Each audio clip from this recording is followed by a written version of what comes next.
Allah sebagai Rabbku, Islam sebagai agamaku, dan Muhammad sallallahu alaihi wasallam sebagai nabi. Maka Allah Subhanahu wa taala akan meridhoi kita kelak pada hari kiamat.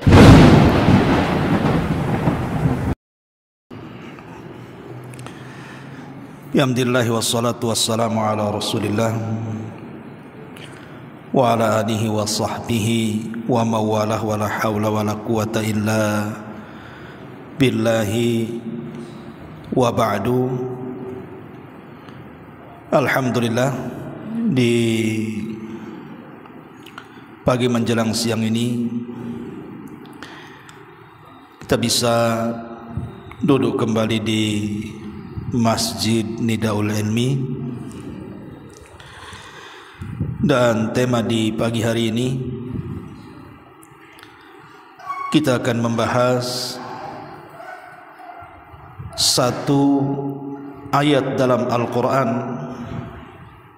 surah Asy-Syarh ayat 6, Inna ma'al usri yusra. Sesungguhnya di balik kesulitan itu ada kemudahan. Seringkali dalam kehidupan kita banyak mengalami kesulitan, baik kesulitan ekonomi, kesulitan dalam berumah tangga, kesulitan dalam bertetangga, bahkan kesulitan dalam menyembuhkan kesehatan. Penyakit-penyakit yang begitu banyak yang ada di badan kita, atau mungkin kesulitan-kesulitan yang lainnya. Orang-orang yang dicintai meninggal dunia, ataupun mungkin hutang yang menumpuk yang tak kunjung mampu dilunasi,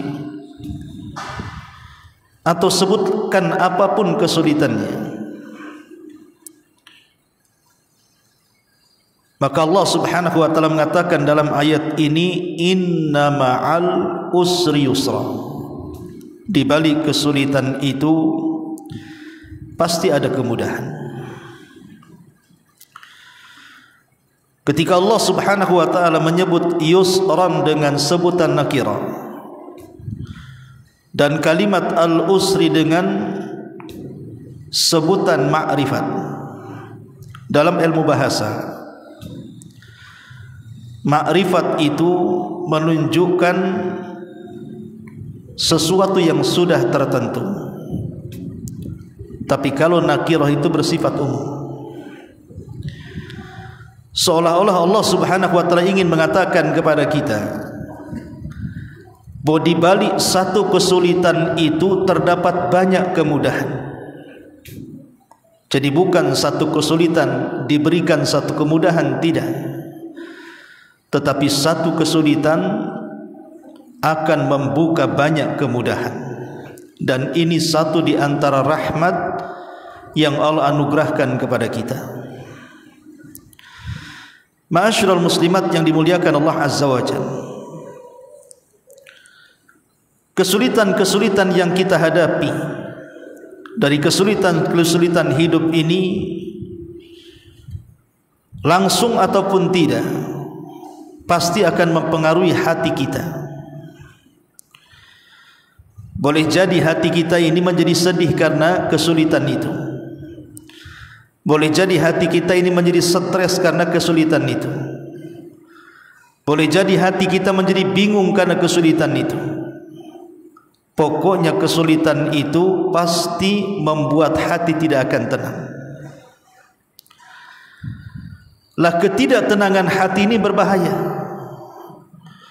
Karena kalau hati manusia tidak tenang, ujung-ujungnya frustasi.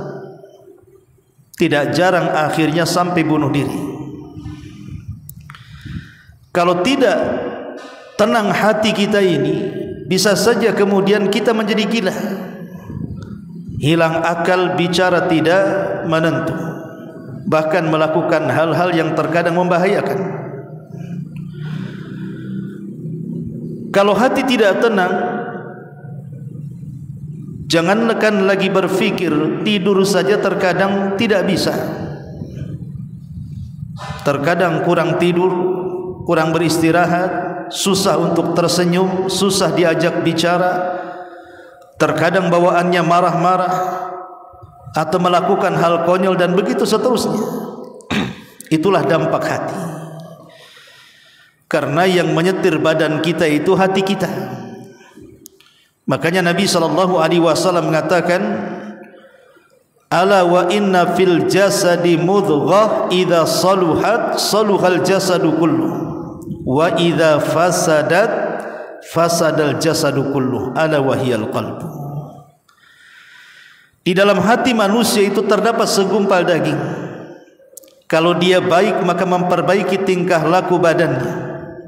Tapi kalau dia buruk maka mempengaruhi tingkah laku juga badannya.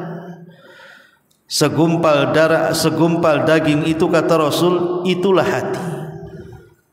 Jadi hati itu mempengaruhi perilaku kita. Ma'asyiral muslimat yang dimuliakan Allah Azza wa Jalla, maka ayat ini mengajarkan kepada kita, kalau kita dirundung dengan sebuah musibah, sebuah keperitan hidup, dilanda berbagai macam cobaan dan juga bala dalam kehidupan kita, ingat bahwa kesulitan itu pasti berlalu. Karena Allah Subhanahu wa taala yang mengatakan, wa tilkal ayyamu nudawiluha bainan nas. Hari-hari itu terkadang diputar-putar oleh Allah Subhanahu wa taala di tengah-tengah manusia. Terkadang manusia sedih, terkadang manusia bahagia. Terkadang manusia sempit, terkadang manusia lapang.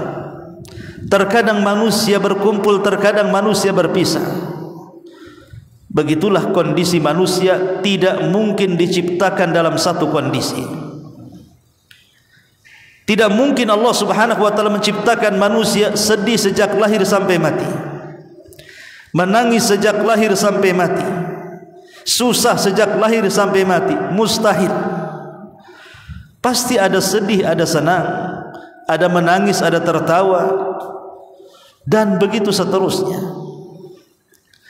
Maka pertemuan kali ini kita akan membahas tentang kunci-kunci untuk melapangkan dada yang sedang sempit, dada yang sedang sedih, dada yang dipenuhi dengan kekalutan, stres, kebimbangan, kebingungan dan begitu seterusnya, yang tak jarang akhirnya menghancurkan kehidupan pribadi, keluarga dan juga masyarakat.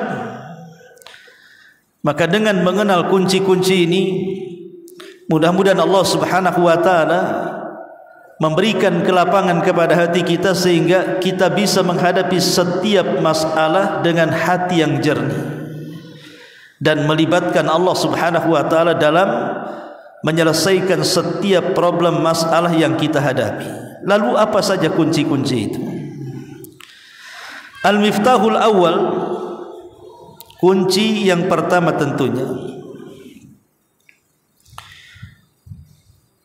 jangan pernah seseorang itu melakukan kesyirikan.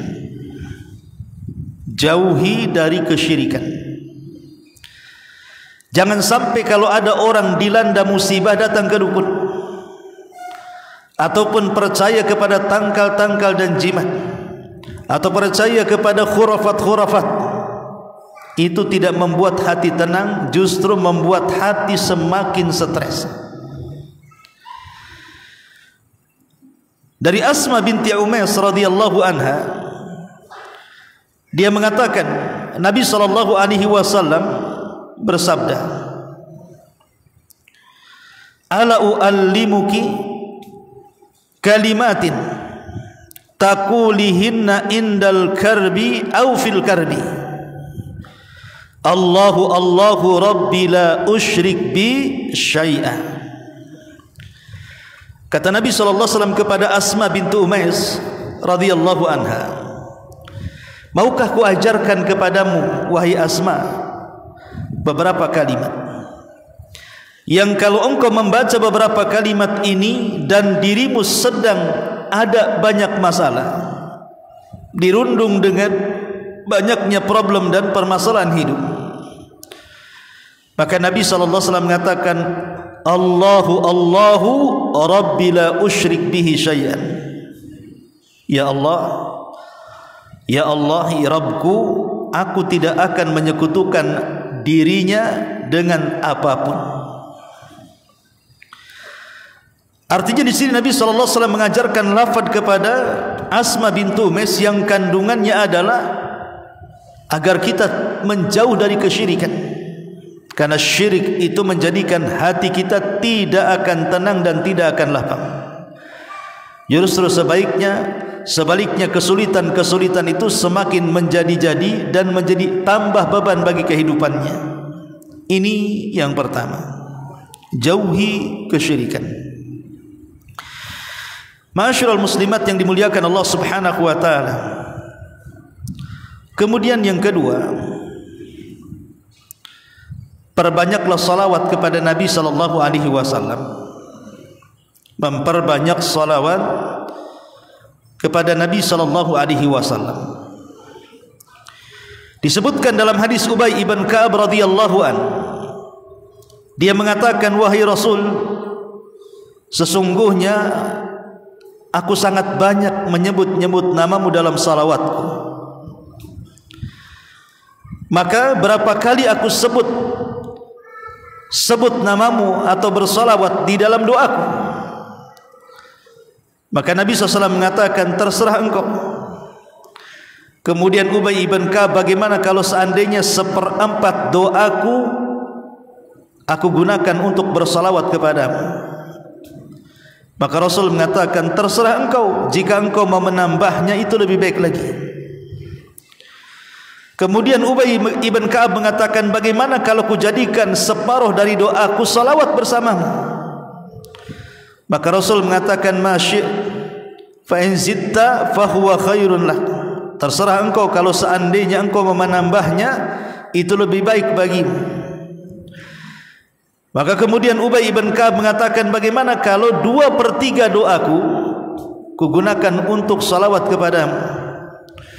Maka Nabi SAW mengatakan, terserah engkau, jika engkau mau menambahnya itu lebih baik bagi kamu. Maka Ubay ibn Ka'ab mengatakan, bagaimana kalau seluruh doaku kujadikan salawat kepadamu?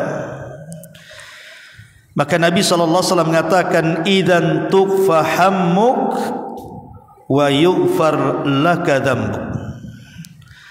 Kalau engkau lakukan seperti itu, wahai Ubay, kalau begitu seluruh kesulitan-kesulitan kamu, seluruh kebingungan-kebingungan kamu, stres kamu, gundah gulanamu, semua akan dicukupkan. Artinya semua akan diuraikan, akan dihilangkan. Begitu juga dosa-dosamu akan diampuni oleh Allah Subhanahu wa taala. Lihat Nabi SAW menyebutkan kepada Ubay ibn Ka'ab tentang fadlu as-salawat ala Nabi SAW, keutamaan bersalawat kepada Nabi. Maka siapapun yang memperbanyak salawat kepada Nabi SAW, Rasul mengatakan, idzan tukfa hammuk, kalau begitu seluruh kesulitanmu semua akan diuraikan dan akan dihilangkan. Inilah janji Nabi SAW kepada umatnya yang memperbanyak salawat kepada Nabi SAW. Kemudian yang ketiga, memperbanyak doa yang diajarkan Nabi SAW. Allahumma rahmataka arju fala takilni ila nafsi tarfata ainin wa aslih li sya'ni kulli la ilaha illa anta. Ya Allah, karena rahmat-Mulah aku mengharap, janganlah engkau bebankan kepadaku walaupun sekejap mata, dan perbaikilah seluruh perkaraku, karena tidak ada sesembahan yang berhak disembah kecuali engkau. Jadi kalau kita sedang menghadapi musibah, menghadapi kesulitan hidup, menghadapi kesetresan, kesempitan dada, susah untuk berfikir, bingung dan yang semacamnya, perbanyak doa ini. Allahumma rahmataka arju fala taqilni ila nafsi tarfata ainin wa aslih li sya'ni kullihi la ilaha illa an. Ya Allah, rahmatmu-lah yang aku harapkan. Janganlah perkara-perkara itu kau bebankan kepada diriku sendiri walaupun sekejap mata. Dan perbaikilah seluruh perkaraku, karena tidak ada sembahan yang berhak disembah kecuali Engkau. Kata Nabi SAW dalam hadis Abi Bakrah radhiyallahu an, Rasul mengatakan da'awatu al-makrub. Doa ini disebut doa penghilang kesulitan. Jadi Rasul menyebutkan lafaz doa ini adalah penghilang setiap kesulitan, setiap masalah dan problem.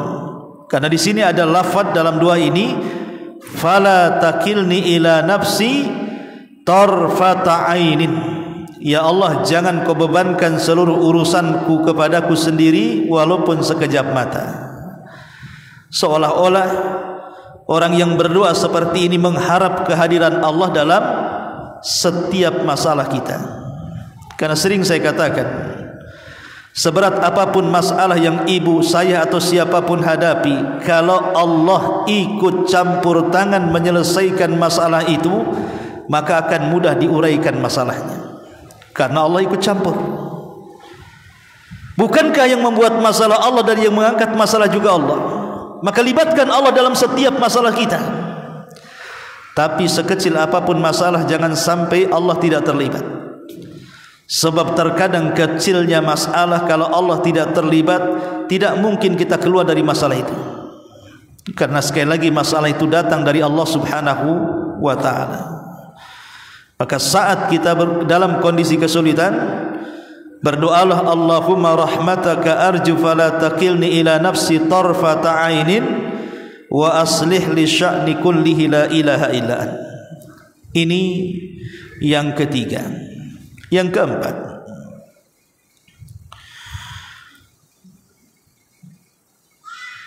banyak-banyaklah membaca hasbunallah wa ni'mal wakil.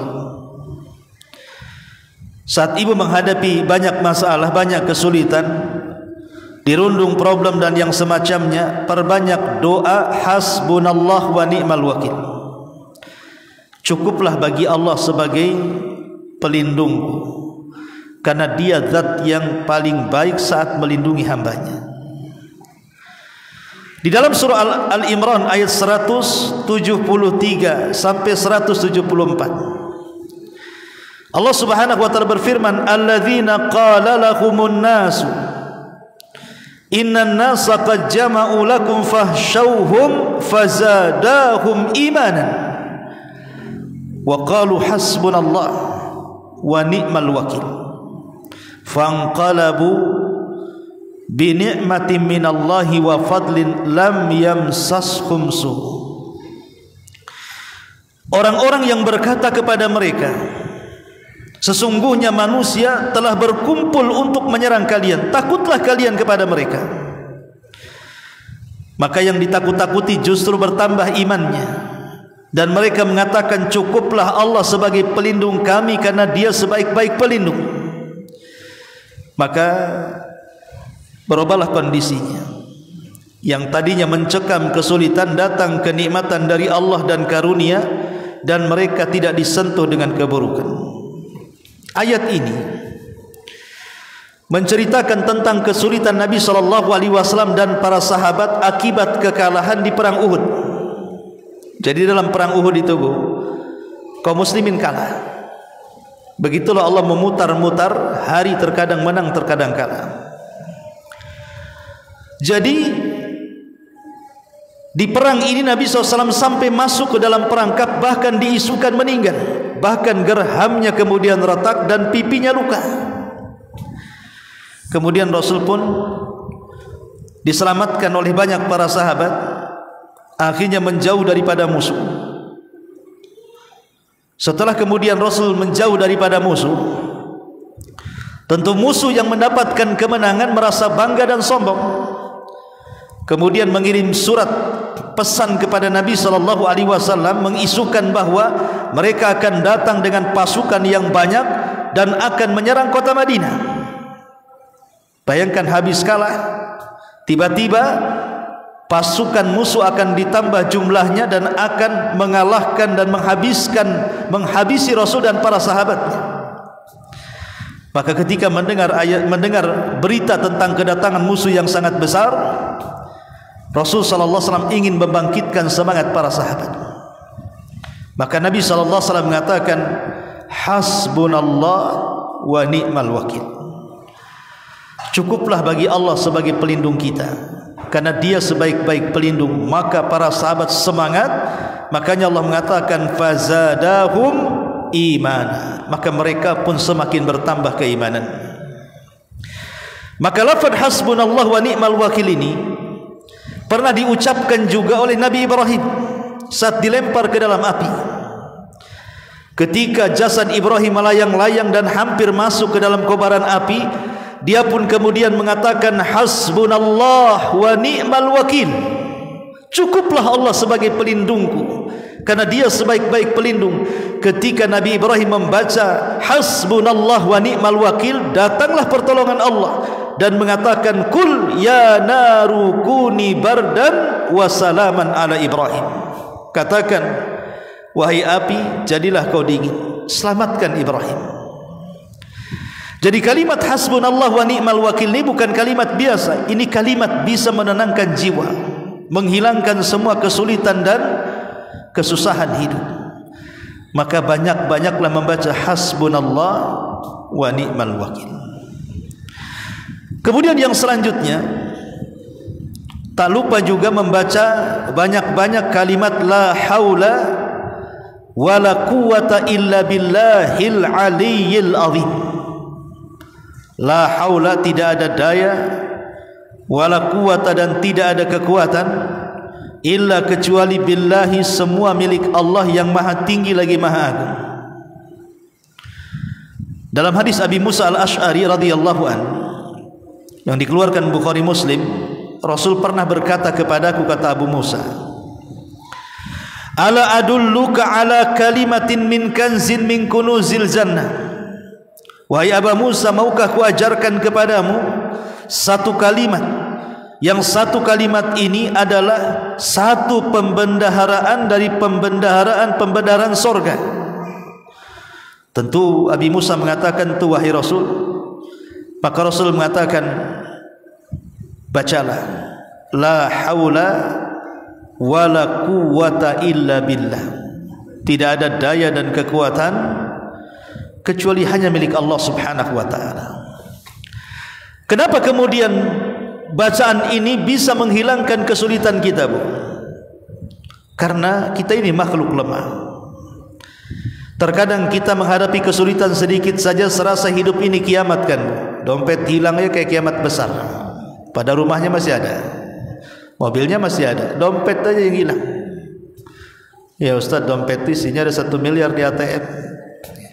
Tapi yang jelas, terkadang kita ini terkena musibah sedikit saja, disenggol oleh Allah subhanahu wa ta'ala, rasa-rasanya hancur segalanya. Makanya kenapa kita harus minta pertolongan kepada Allah? Kita makhluk yang lemah, dan tidak ada yang lebih kuat, yang lebih perkasa dibandingkan Allah yang mampu merubah segalanya. Makanya kalimat ini salah satu pembendaharaan dari pembendaharaan sorga. Kemudian yang selanjutnya, kathratul istighfari, memperbanyak istighfar. Memperbanyak istighfar. Di zaman Nuh alaihi salatu wassalam pernah terjadi paceklik bertahun, sehingga menjadikan tanah kering. Bukan hanya kering, menjadi retak. Bukan hanya retak, tidak bisa ditanami, sehingga banyak manusia mati kelaparan. Makanya kaum Nuh alaihi salatu wassalam datang meminta solusi kepada Nuh alaihi salatu wassalam. Apa solusi kekeringan ini? Maka Nuh alaihi salatu wassalam menasihati kaumnya, dan nasihat kaumnya ini disebutkan dalam surah Nuh ayat 10 sampai 12. Kata Nuh alaihi salatu wassalam kepada kaumnya, faqultustaghfiru rabbakum innahu kana ghaffara yursilis samaa'a 'alaikum midrara wa yumdidkum bi amwali wa banin wa yaj'al lakum jannatin wa yaj'al lakum anhara. Nuh mengatakan kepada kaumnya, perbanyaklah kalian beristighfar kepada Rabb kalian, karena Dia zat yang Maha Pengampun lagi Maha Pengasih. Dengan memperbanyak istighfar, Allah akan utus dari langit air kepada kalian yang sangat deras mencurahkan kalian, dan Allah akan menambahkan kepada kalian harta dan keturunan, dan Allah akan menjadikan kalian kebun yang sangat luas dan sungai-sungai yang dialiri air. Lihat bagaimana Nabi Nuh alaihi salatu wassalam menasihati kaumnya saat mereka sedang kesulitan ekonomi karena kekeringan yang lama dan bertahun. Maka Nuh menasihati, perbanyak istighfar. Kalau kalian memperbanyak istighfar, niscaya Allah bukan hanya menurunkan hujan, Allah akan berikan kekayaan, Allah akan berikan keturunan, Allah akan suburkan hutan-hutan, Allah akan aliri sungai-sungai, dan itu sebuah nikmat yang Allah anugerahkan kepada kita, dan itu buah daripada istighfar. Ini juga bagian dari yang bisa menenangkan hati. Apalagi Rasul mengatakan, man lazimal istighfar ja'alallahu min kulli dhikin faraja wa min kulli hammin makhraja. Man lazimal istighfar ja'alallahu min kulli dhikin makhraja wa min kulli hammin faraja wa razaqahu Allahu min haitsu la yahtasib. Barang siapa yang melazimkan istighfar, kata Nabi, maka Allah akan luaskan dari kesempitan kita, Allah akan lapangkan dari kesulitan kita, dan Allah akan berikan rizki dari arah yang tidak disangka-sangka. Lihat bagaimana istighfar ini memiliki faedah yang luar biasa, bisa menghibur hati yang sempit menjadi lapang. Kemudian juga kunci selanjutnya, di antara kunci-kunci yang bisa melapangkan dada adalah senantiasa memperbanyak sedekah. Allah Subhanahu wa taala mengatakan, faman qudira alaihi rizquhu falyunfik. Barang siapa yang disempitkan rizkinya, kata Allah, banyak-banyaklah bersedekah. Jadi Allah mengatakan faman qudira alaihi rizquhu, barang siapa yang disempitkan rizkinya. Terkadang namanya ekonomi itu kan pasang surut tuh, kadang suami kerja, kadang tidak, apalagi suami yang serabutan.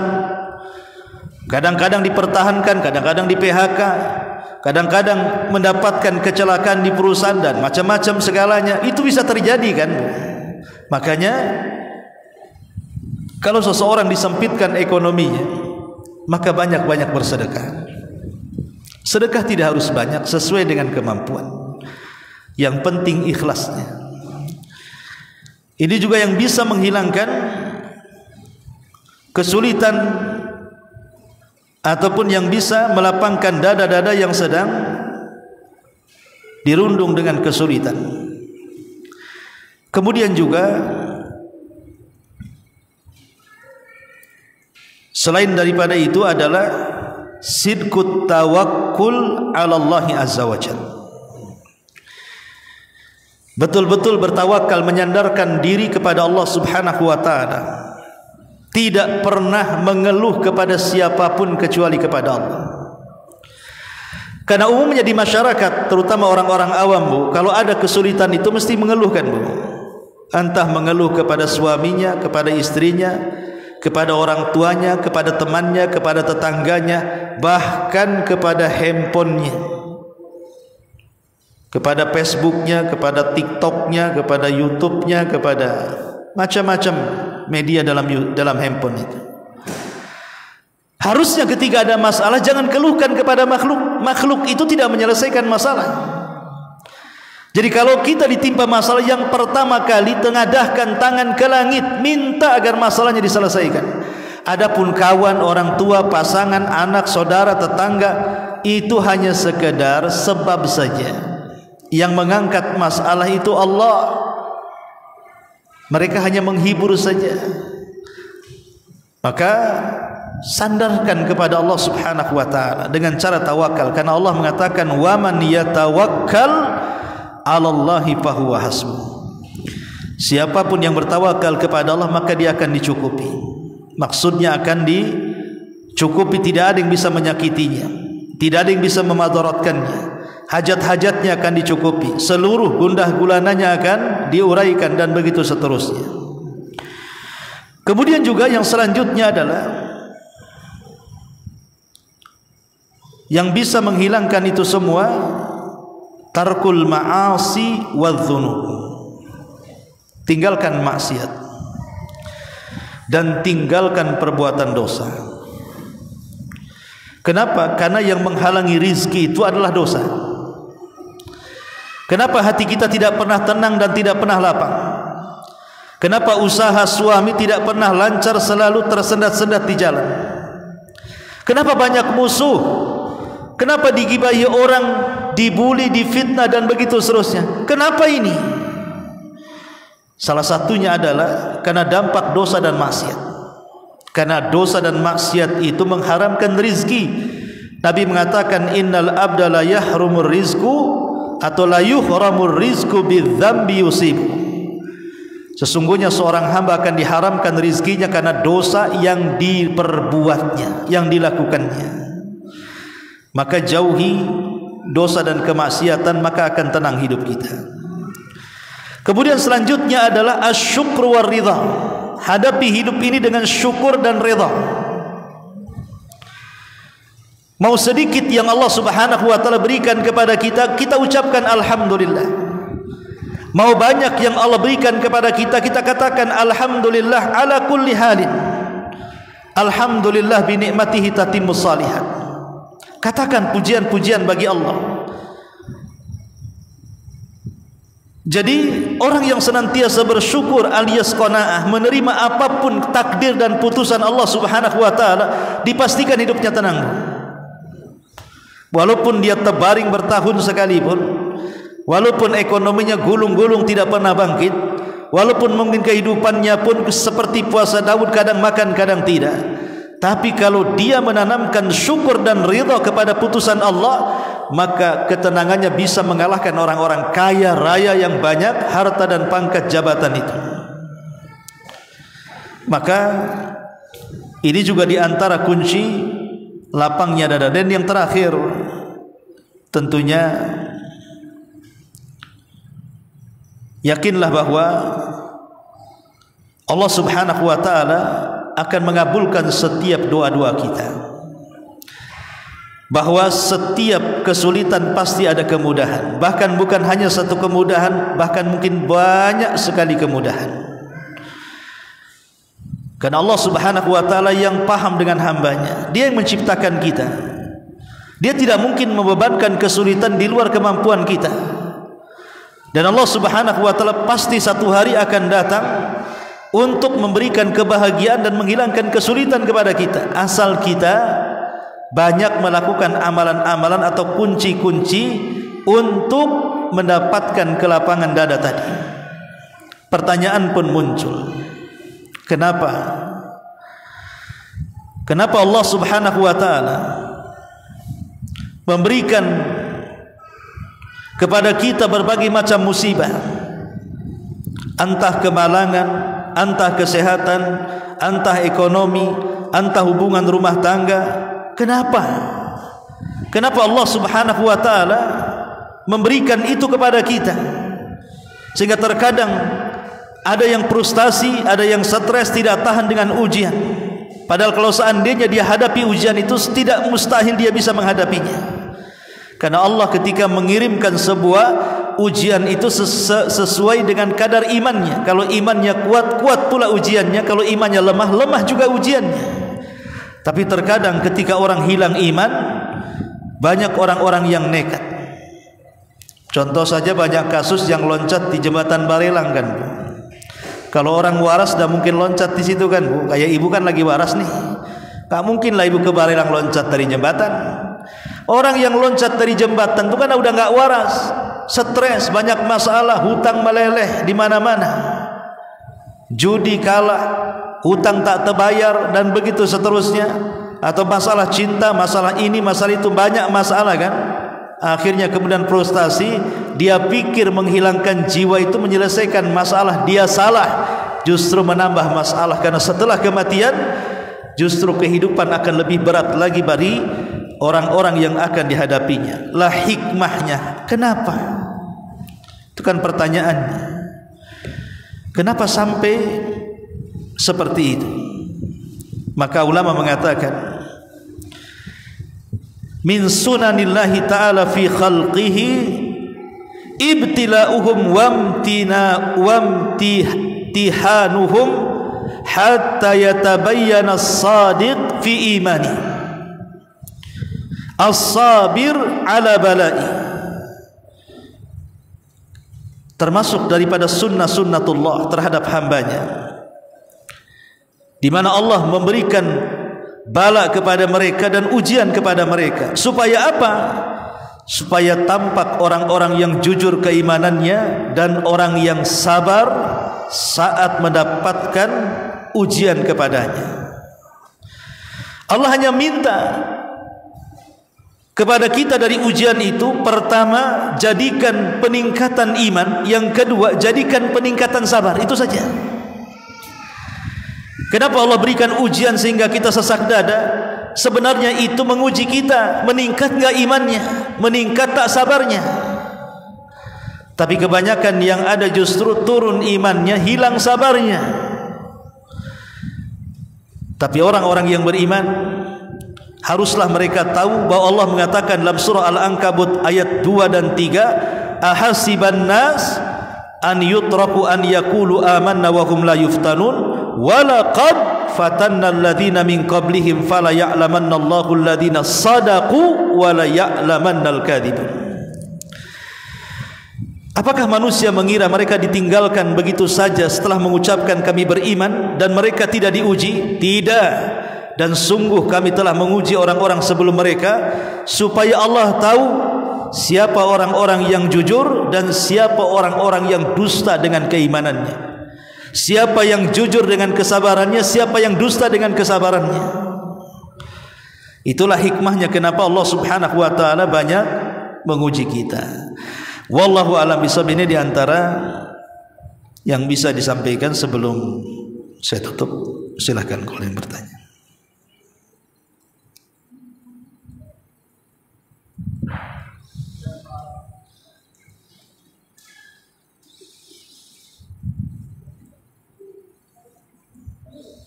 Baik, kalau tidak ada, subhanakallahumma hamdika asyhadu an la ilaha illa anta astaghfiruka wa atubu ilaik. Allahu ta'ala alam. Assalamualaikum warahmatullahi wabarakatuh.